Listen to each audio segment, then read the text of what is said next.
Mayong adlaw sa inyong tanan, magandang araw po sa inyo dyan sa Tulunan, North Cotabato. Binabati ko po ang buong Mindanao Aguila Guardians International Brotherhood Incorporated sa inyong pangalawang anibersaryo.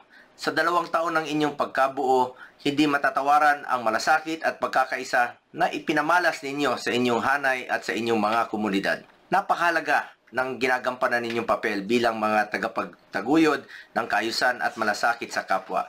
Sa panahon ngayon, kung kailan maraming pagsubok na kinakaharap ang ating bayan, mas lalong kailangang palakasin ang mga samahang tunay na naglilingkod sa masa, tahimik, tapat at buo ang loob.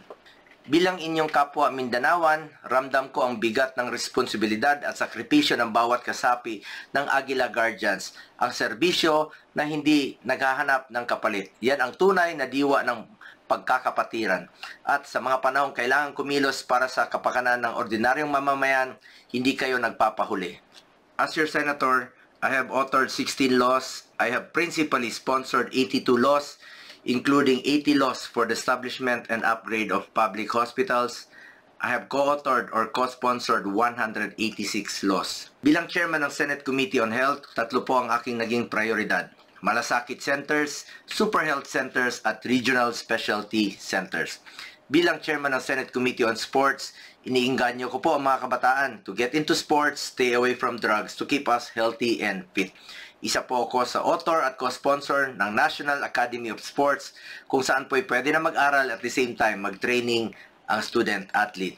Bilang chairman ng Senate Committee on Sports since 2019, nakamit po natin ang first ever gold sa 2020 Tokyo Olympics at 2 gold naman po sa 2024 Paris Olympics. Chairman din po ako ng Senate Committee on Youth. Sa mga kabataan, kayo po ang kinabukasan ng bayang ito. Nandirito lamang po ang inyong Senator Kuya Bongo na handang magserbisyo po sa inyo lahat sa abot ng aking makakaya, dahil bisyo ko po ang magserbisyo sa ating mga kababayang Pilipino at naniniwala po ako na ang serbisyo sa tao ay serbisyo po yan sa Diyos. Sa inyong tanan nga naadiha karon, kay National Chairman Ernesto Dagohoy Jr. at sa lahat ng leader at miyembro ng Aguila Guardians, ipagpatuloy lang ninyo ang inyong adhikain. Huwag kayong bibitiw sa laban para sa mas makatao at makatarungang lipunan. Mabuhay ang Mindanao Aguila Guardians International Brotherhood Incorporated. Daghang salamat sa inyong tanan.